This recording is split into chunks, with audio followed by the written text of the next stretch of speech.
আসসালামু আলাইকুম। আমি শফিকুল ইসলাম আবারও চলে আসলাম আপনাদের মাঝে। আজকে আপনাদের দেখানোর চেষ্টা করব মালয়েশিয়ার রাতের বাজার বা পাসামালাম। এখানে কি কি পাওয়া যায় বা কেমন দেখতে সেটা আপনাদের দেখানোর চেষ্টা করব ইনশাআল্লাহ। আমার সাথেই থাকুন আর দেখতে থাকুন। চলে আসলাম রাতের বাজার বা পাসামালামে। মালয়েশিয়ায় প্রত্যেকটা অঞ্চলে পাসামালাম রয়েছে বা রাতের বাজার রয়েছে। এখানে আপনার দৈনন্দিন প্রত্যেকটি জিনিস পেয়ে যাবেন, নতুন হোক পুরাতন হোক। এখানে কম দামে খুব সহজেই মিলে যাবে। খুবই কম দামে আপনার মনের মতন জিনিসগুলো পেয়ে যাবেন। বাংলাদেশে কথায় আছে সস্তায় বস্তা লোড করার মতো আর কি। অন্যান্য জায়গায় যে জিনিসের দাম অনেক টাকায়, এখানে তার তুলনায় অনেক কম।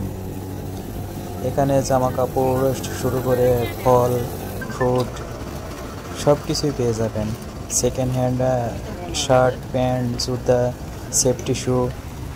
আজকে আমাদের এখানে বৃষ্টি হয়েছিল, তাই বৃষ্টির কারণে পাসামালামে তেমন জনসমাগম নেই।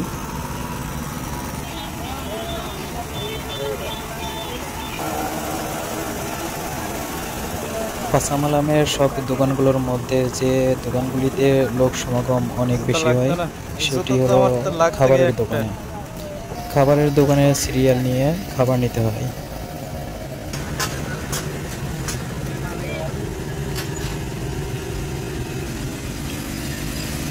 বাইরের দোকানে যেসব জিনিসপত্রের দাম রয়েছে তার তুলনায় এখানে অনেক কমে সব কিছু পেয়ে যাবেন। সে সাথে পেয়ে যাবেন বিভিন্ন ধরনের ফলের জুস, ফল।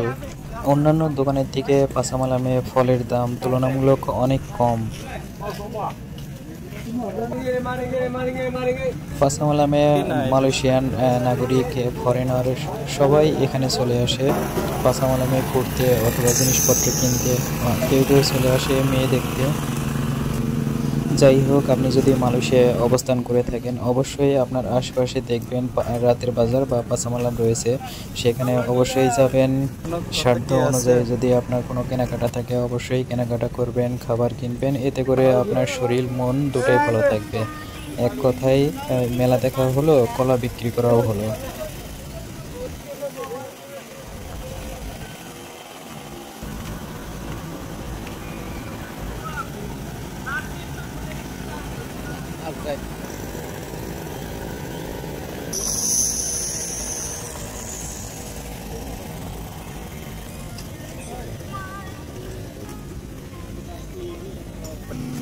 আমি ভিডিওটি ধারণ করেছি জোহর বারো মালয়েশিয়া থেকে। আপনারা কে কোথা থেকে দেখছেন অবশ্যই কমেন্টে জানাবেন, এবং ভিডিওটি ভালো লাগলে লাইক, কমেন্ট, শেয়ার, সাবস্ক্রাইব করে পাশেই থাকবেন। ধন্যবাদ।